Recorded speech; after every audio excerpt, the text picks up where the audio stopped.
à nos héritages barbares, le podcast des espaces culturels non officiels et des sagesses anciennes et contemporaines. Et des sagesses anciennes et contemporaines.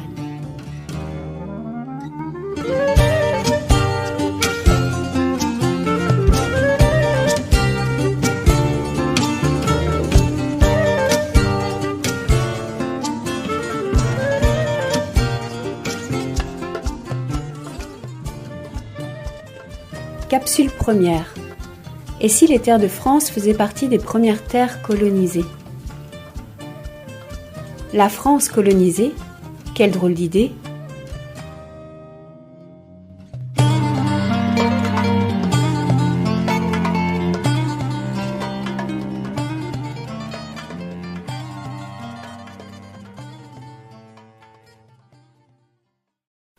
On connaît l'action des peuples d'Europe de l'Ouest qui ont colonisé d'autres peuples d'Amérique, d'Asie et d'Afrique. Et si ces colonisations n'étaient que la suite d'une colonisation première, commencée sur les terres de la vieille Europe ? La naissance d'un nouveau monde apparu à la Renaissance et appelé monde moderne, et qui s'est ensuite étendu à tous les peuples de la Terre. Tout d'abord, interrogeons-nous. Qu'est-ce que la colonisation ? D'après Wikipédia, la colonisation est une expression utilisée dans différents contextes, mais toujours dans le sens du peuplement et de l'occupation d'un espace.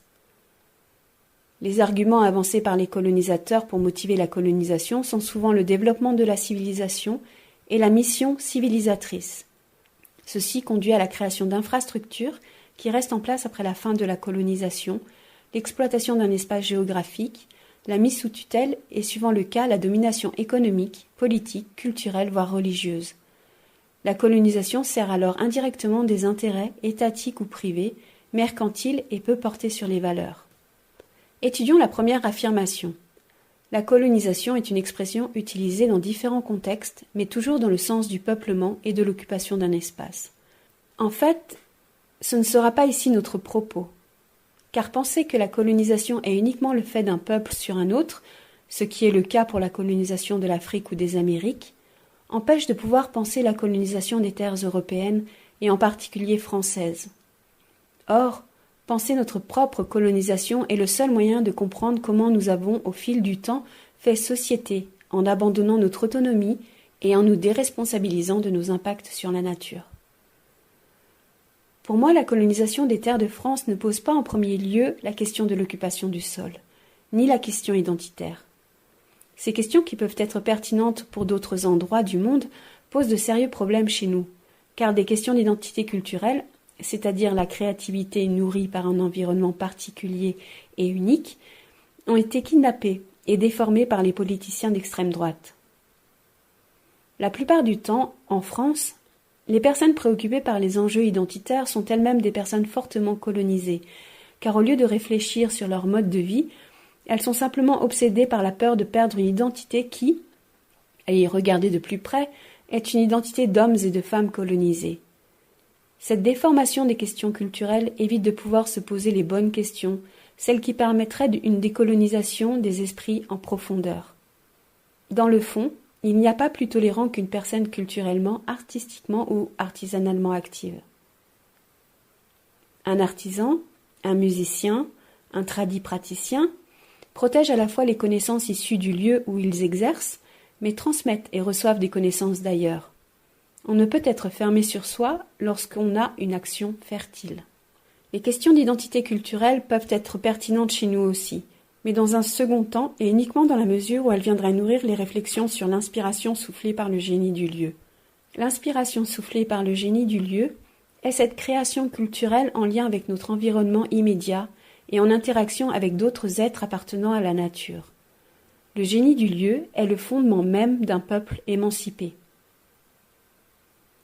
Dans le reportage très éclairant appelé « Scolariser le monde », il est montré comment la scolarisation, entraînant le départ des enfants de leur lieu de vie, a pour conséquence la dévalorisation de leur culture traditionnelle et la perte de lien avec leur lieu sacré habité par leurs parents.